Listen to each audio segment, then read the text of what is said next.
ಹೌದು, ಇಡೀ ಜಿಲ್ಲೆಯನ್ನೇ ಬೆಚ್ಚಿ ಬೀಳಿಸುವ ರೀತಿಯಲ್ಲಿ ಚಿಂತಾಮಣಿ ತಾಲೂಕಿನ ವೀರಪಲ್ಲಿ ಗ್ರಾಮದಲ್ಲಿ ವಾಂತಿ ಭೇದಿ ಪ್ರಕರಣ ನಡೆದಿತ್ತು. ಗ್ರಾಮದ 18ಕ್ಕೂ ಹೆಚ್ಚು ಮಂದಿ ಅಸ್ವಸ್ಥರಾಗುವ ಜೊತೆಗೆ 4 ಮೃತಪಟ್ಟಿರುವ ಬಗ್ಗೆ ವರದಿಗಳು ಬಂದಿದ್ದವು. ಇದರಿಂದ ಆರೋಗ್ಯ ಇಲಾಖೆ ಎಚ್ಚೆತ್ತುಕೊಂಡು ಗ್ರಾಮಕ್ಕೆ ಭೇಟಿ ನೀಡಿ ಪರಿಶೀಲನೆ ನಡೆಸುವ ಕೆಲಸಕ್ಕೆ ಮುಂದಾಗಿದ್ದು, ಗ್ರಾಮದಲ್ಲಿ ನಡೆದಿರುವ ಸಾವುಗಳು ಕಲುಷಿತ ನೀರಿನ ಸೇವನೆಯಿಂದ ಅಲ್ಲ ಎಂಬುದನ್ನು ಜಿಲ್ಲಾ ಆರೋಗ್ಯಾಧಿಕಾರಿ ಮಹೇಶ್ ಕುಮಾರ್ ಸ್ಪಷ್ಟಪಡಿಸಿದ್ದಾರೆ. ಮೇ 21ರಿಂದ ಜೂನ್ 7ರವರೆಗೆ ಗ್ರಾಮದಲ್ಲಿ 4 ಮರಣ ಪ್ರಕರಣಗಳು ವರದಿಯಾಗಿದ್ದವು. ಮೃತಪಟ್ಟವರೆಲ್ಲರೂ ಸುಮಾರು 70 ವರ್ಷ ಮೇಲ್ಪಟ್ಟವರಾಗಿದ್ದು, ಇತರೆ ಕಾರಣಗಳಿಂದ ಮರಣ ಆಗಿದೆ ಎಂದು ಜಿಲ್ಲಾ ಆರೋಗ್ಯ ಮತ್ತು ಕುಟುಂಬ ಕಲ್ಯಾಣಾಧಿಕಾರಿ ಡಾಕ್ಟರ್ ಮಹೇಶ್ ಕುಮಾರ್ ಪ್ರಕಟಣೆ ಮೂಲಕ ಸ್ಪಷ್ಟನೆ ನೀಡಿದ್ದಾರೆ. ಇನ್ನು ವೀರಪಲ್ಲಿ ಪ್ರಕರಣ ಬೆಳಕಿಗೆ ಬರುತ್ತಿದ್ದಂತೆ ಜಿಲ್ಲಾಡಳಿತವೂ ಎಚ್ಚೆತ್ತಿದೆ. ಗುರುವಾರ ಟಾಸ್ಕ್ ಫೋರ್ಸ್ ಸಭೆ ಕರೆದಿರುವ ಜಿಲ್ಲಾಧಿಕಾರಿ ಪಿಎನ್ ರವೀಂದ್ರ ಮಳೆಗಾಲದಲ್ಲಿ ಹರಡುವ ರೋಗಗಳ ಬಗ್ಗೆ ಎಚ್ಚರ ವಹಿಸುವಂತೆ ಸಂಬಂಧಿತ ಅಧಿಕಾರಿಗಳಿಗೆ ಸೂಚನೆ ನೀಡಿದ್ದಾರೆ. ದಡಾರ, ರುಬೆಲ್ಲಾ ಕಾಯಿಲೆಗಳ ನಿರ್ಮೂಲನೆಗಾಗಿ ಜಿಲ್ಲೆಯಲ್ಲಿ ವಿವಿಧ ಇಲಾಖೆಗಳು ಸಮನ್ವಯದಿಂದ ಪರಿಣಾಮಕಾರಿಯಾಗಿ ಕಾರ್ಯನಿರ್ವಹಿಸಬೇಕು ಎಂದು ಜಿಲ್ಲಾಧಿಕಾರಿಗಳು ತಿಳಿಸಿದ್ದಾರೆ. ಇನ್ನು ಚಿಂತಾಮಣಿ ತಾಲೂಕಿನ ವೀರಪಲ್ಲಿ ಗ್ರಾಮದಲ್ಲಿ ಕಳೆದ 1 ವಾರಕ್ಕೂ ಹೆಚ್ಚು ಕಾಲದಿಂದ ತೀವ್ರ ವಾಂತಿ ಭೇದಿ ಕಾಣಿಸಿಕೊಂಡು 18ಕ್ಕೂ ಹೆಚ್ಚು ಮಂದಿ ಅಸ್ವಸ್ಥಗೊಂಡಿದ್ದರು ಎನ್ನಲಾಗಿದೆ. ಅಲ್ಲದೆ 2 ವಾರಗಳ ಅವಧಿಯಲ್ಲಿ ಈ ಗ್ರಾಮದ 4 ಮೃತಪಟ್ಟಿದ್ದು, ಇವರ ಸಾವಿಗೆ ವಾಂತಿ ಭೇದಿಯೇ ಕಾರಣ ಎಂಬ ಆರೋಪಗಳು ಕೇಳಿಬಂದಿತ್ತು. ಇದರಿಂದಾಗಿ ಆರೋಗ್ಯ ಇಲಾಖೆ ಅಧಿಕಾರಿಗಳು ಗ್ರಾಮಕ್ಕೆ ಭೇಟಿ ನೀಡಿ ನೀರು ಸೇರಿದಂತೆ ಅಸ್ವಸ್ಥಗೊಂಡವರನ್ನ ಪರೀಕ್ಷೆಗೆ ಒಳಪಡಿಸಿದ್ದು, ಸಾವು ವಾಂತಿ ಭೇದಿಯಿಂದ ಆಗದೆ ಇತರೆ ಕಾರಣಗಳಿಂದ ಆಗಿರುವುದು ಬೆಳಕಿಗೆ ಬಂದಿದೆ. ಚಿಂತಾಮಣಿ ತಾಲೂಕಿನ ಕೋಟಗಲ್ ಗ್ರಾಮ ಪಂಚಾಯಿತಿ ವ್ಯಾಪ್ತಿಯ ವೀರಪಲ್ಲಿ ಗ್ರಾಮದಲ್ಲಿ ಘಟನೆ ನಡೆದಿದೆ. ಕಳೆದ 21 ದಿನಗಳ ಹಿಂದೆ 50 ವರ್ಷದ ಮುನಿನಾರಮ್ಮ ಎಂಬ ಮಹಿಳೆಗೆ ತೀವ್ರ ವಾಂತಿ ಭೇದಿ ಕಾಣಿಸಿಕೊಂಡು ಮೃತಪಟ್ಟಿದ್ದರು.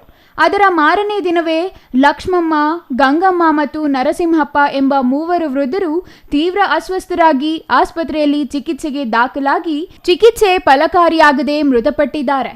ಅಲ್ಲದೆ ಇನ್ನೂ 2 ಸರ್ಕಾರಿ ಆಸ್ಪತ್ರೆಯಲ್ಲಿ ಚಿಕಿತ್ಸೆ ಪಡೆಯುತ್ತಿದ್ದು ಗುಣಮುಖರಾಗಿದ್ದಾರೆ. ಉಳಿದವರು ಆಸ್ಪತ್ರೆಯಲ್ಲಿ ಚಿಕಿತ್ಸೆಗೆ ದಾಖಲಾಗಿ ಆರೋಗ್ಯವಂತರಾಗಿ ಗ್ರಾಮಕ್ಕೆ ವಾಪಸ್ಸಾಗಿದ್ದಾರೆ.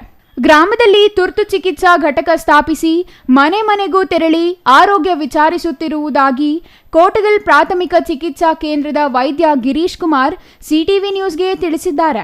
ಗ್ರಾಮದಲ್ಲಿ ಜನತೆಗೆ ವಾಂತಿ ಭೇದಿ ಕಾಣಿಸಿಕೊಂಡು ಅಸ್ವಸ್ಥರಾಗಿರುವ ವಿಷಯ ತಿಳಿಯುತ್ತಿದ್ದಂತೆ ಸ್ಥಳಕ್ಕೆ ತಾಲೂಕು ಪಂಚಾಯಿತಿ ಕಾರ್ಯನಿರ್ವಹಣಾಧಿಕಾರಿ ಆನಂದ್, ತಾಲೂಕು ವೈದ್ಯಾಧಿಕಾರಿಗಳು, ಜಿಲ್ಲಾ ವೈದ್ಯಾಧಿಕಾರಿಗಳ ತಂಡ ಆಗಮಿಸಿ ಗ್ರಾಮದಲ್ಲಿರುವ ವಾಟರ್ ಟ್ಯಾಂಕ್, ಡ್ರಮ್ಗಳನ್ನು ಸ್ವಚ್ಛಗೊಳಿಸಲು ಸೂಚಿಸಲಾಗಿದೆ. ಜೊತೆಗೆ ಗ್ರಾಮದ ಚರಂಡಿಗಳನ್ನು ಸ್ವಚ್ಛಗೊಳಿಸಿ ಜನ ಭಯಭೀತರಾಗದಂತೆ ಜನರಿಗೆ ಎಲ್ಲ ರೀತಿಯ ಆರೋಗ್ಯ ಕಾರ್ಯಗಳು ಕೈಗೊಂಡಿರುವುದಾಗಿ ಅವರು ತಿಳಿಸಿದರು. ಗ್ರಾಮದಲ್ಲಿ ವೈದ್ಯಾಧಿಕಾರಿಗಳು ಬೀಡು ಬಿಟ್ಟಿದ್ದು, ಯಾವುದೇ ರೀತಿಯ ಅನಾರೋಗ್ಯ ಕಾಣಿಸಿದರೂ ಚಿಕಿತ್ಸೆ ನೀಡಲು ವೈದ್ಯಕೀಯ ತಂಡವನ್ನು ನೇಮಿಸಲಾಗಿದೆ ಎಂದು ಸ್ಥಳೀಯ ವೈದ್ಯಾಧಿಕಾರಿ ಗಿರೀಶ್ ತಿಳಿಸಿದರು.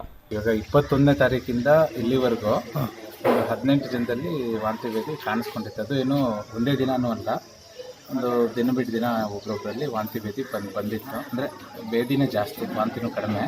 ಈ ಥರದ್ದು ಎಲ್ಲರೂ OPD ಬೇಸಿಸಲ್ಲಿ ಅದರಲ್ಲಿ ಟ್ರೀಟ್ಮೆಂಟ್ ತೊಗೊಂಡು ಎಲ್ಲ ಕ್ಲಿಯರ್ ಆಗಿದ್ದಾರೆ. ಒಬ್ಬರೇನೋ ಚಿಂತಾಮಣಿಯಲ್ಲಿ ಅಡ್ಮಿಟ್ ಆಗಿದ್ದು ಡಿಸ್ಚಾರ್ಜ್ ಆಗಿದ್ದಾರೆ ಅವ್ರಿಗೂ ಸಮೇತ. ಮತ್ತು ಒಂದು ಬೇರೆಯಾಗಿ ಒಂದು 3ರಿಂದ 4 ಜನ ಏನೋ ಡೆತ್ ಆಗಿತ್ತು ಅಂತ ಊರಲ್ಲಿ ಇದು ಮಾಡ್ತಾಯಿದ್ರು ವಯಸ್ಸಾಗಿರೋರು. ಅದಕ್ಕೇನು ಅಂತ ಹೇಳ್ಬಿಟ್ಟು ಎಲ್ಲ ತನಿಖೆ ಎಲ್ಲ ಮಾಡಿದ್ವಾಗ ಬೇರೆ ಬೇರೆ ಕಾರಣಗಳಿಂದ ಅವರು ಮೃತಪಟ್ಟಿರ್ತಾರೆ ಅಂತ ಅದು ಒಪ್ಪಂದಕ್ಕೆ ತೀರ್ಮಾನ ಇಷ್ಟು ಆಗಿರುತ್ತೆ.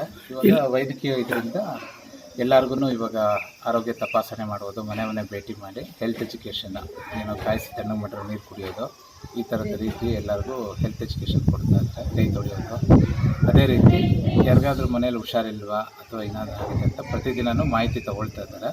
ಇದುವರೆಗೂ ಒಂದು 3-4 ಡೇಸಿಂದನೂ ಯಾವ ಕೇಸಸ್ಸನ್ನು ಹೊಸ ಒಂದು ಯಾವುದೇ ಕೇಸ್ ಆಗಲಿ ಪ್ರಕರಣ ಆಗಲಿ ಯಾವುದೂ ಬಂದಿಲ್ಲ. ನಮ್ಮ EO ಸಾಹೇಬರು ಬಂದಿದ್ದರು.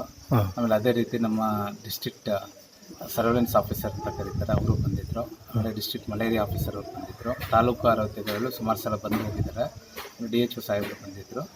ಈ ಥರ ಎಲ್ಲರೂ ಬಂದು ಹೋಗಿದ್ದಾರೆ. ಮತ್ತು ಇವಾಗ ಉಪ ತಹಸೀಲ್ದಾರ್ ಅವರು ಬಂದು ಗ್ರಾಮದಲ್ಲಿ ವಾಂತಿ ಭೇದಿ ಪ್ರಕರಣ ನಡೆದಿರುವ ಬಗ್ಗೆ ಜಿಲ್ಲಾ ಉಸ್ತುವಾರಿ ಸಚಿವ ಡಾಕ್ಟರ್ ಎಂಸಿ ಸುಧಾಕರ್ ಅವರಿಗೆ ಮಾಹಿತಿ ನೀಡಲಾಗಿದ್ದು, ಮಾಹಿತಿ ತಿಳಿಯುತ್ತಿದ್ದಂತೆ ಜಿಲ್ಲಾ ವೈದ್ಯಾಧಿಕಾರಿಗಳಿಗೆ ತಿಳಿಸಿ ಗ್ರಾಮದಲ್ಲಿ ಜನರು ಆರೋಗ್ಯವಾಗಿರಲು ಅಗತ್ಯ ಕ್ರಮ ಕೈಗೊಳ್ಳುವಂತೆ ಸೂಚಿಸಿ ಪ್ರತಿನಿತ್ಯ ಮಾಹಿತಿ ಪಡೆದು ಜನರಿಗೆ ಯಾವುದೇ ತೊಂದರೆ ಆಗದಂತೆ ನೋಡಿಕೊಳ್ಳುತ್ತಿರುವುದಾಗಿ ಗ್ರಾಮಸ್ಥರು ತಿಳಿಸಿದ್ದಾರೆ. GL Shankar, CTV news, Chintamani.